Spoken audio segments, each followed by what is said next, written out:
Welcome everyone to the Tactical Tavern. I'm your host Tomas Alas, and in this video we are checking out the brand new Boker Alluvial, a design collaboration between Blade HQ and Justin Lundquist. This right here is a classy push-button automatic with some tactical capabilities. We're going to see exactly what this has to offer in order to find out if it's right for your everyday carry, outdoor adventure, or next tactical mission. With that being said, let's cut right into it.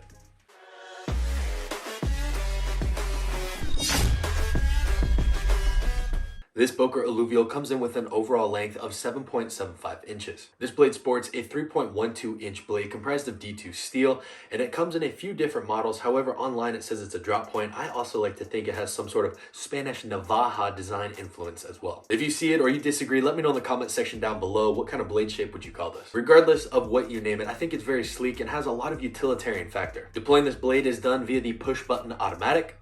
A good solid press will snap this blade into action with a solid lockup. To disengage it, press on it and make sure that you are maintaining contact all the way until closure, and then it will snap back into place. I would say the action on this push button auto is a little bit softer than that of the Pro-Tech Godfather and the Microtech and Bastinelli Brachial, which I think is a good thing, especially for an everyday carry blade. You don't want this thing launching out every time you try to open it. It's very classy, it's not super loud, and you have that comfortable spring tension in order to close it, which you can also do one-handed. I can certainly see how some people may be a little nervous to carry a push button auto in their pants, especially if this is your first one, but I assure you that it's nice and safe because this doesn't have a high raised button, and in order to press it, even a half press or a 75% press won't engage it.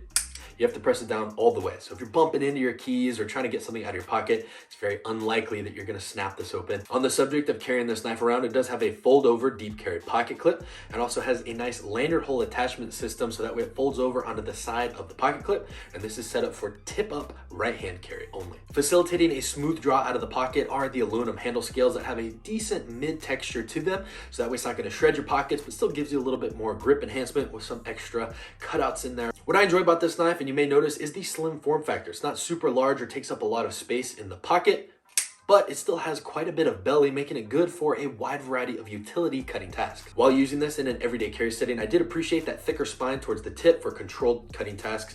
And in an outdoor setting, it comes in handy for those push cuts, as well as having some light jimping on here. And in a tactical setting, it also has that towards the back, so you can certainly transition to different grips if needed. And I think it's quite comfortable, if I'm being honest. Something to keep in mind is that this does have a swedge up here towards the top of the knife where your thumb will rest on it. Now, I do think it adds some cool looks to this knife. However, I would have preferred a thicker spine. If you're doing a longer controlled cutting task, kind of bites into the thumb a little bit. Other than this, if you wanted to, you could choke up a little bit higher for those more prolonged cutting tasks. Other than that, I think it's a pretty solid blade design. I really appreciate that slicing geometry and how the tip is in line with the butt, which makes repeated follow-up strikes into cardboard and opening packages very easily. I will also say that it's not overly heavy and has a nice weight to it, with those aluminum handle scales coming in at 3.11 ounces. All right, so the one major design flaw with this knife is the pocket clip, and that being not left-hand friendly.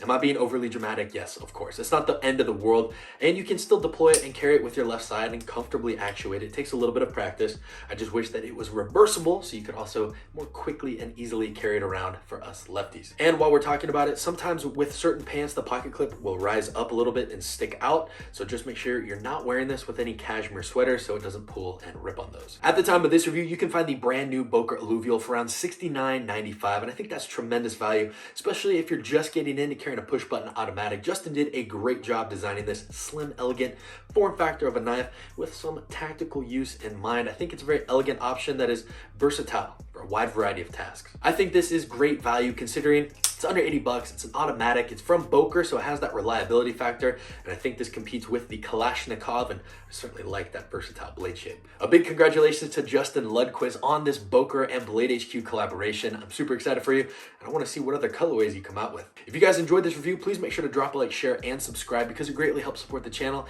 and ensures that you won't miss future gear reviews, helping you upgrade your own everyday carry gear. Also follow us on Instagram at Tactical Tavern to get a behind the scenes look at upcoming projects, new gear, and fun giveaways. With that being said, my name is Tomas Alas. Thank you for watching. I will see you in the next video. And remember, be prepared, be practical, stay tactical.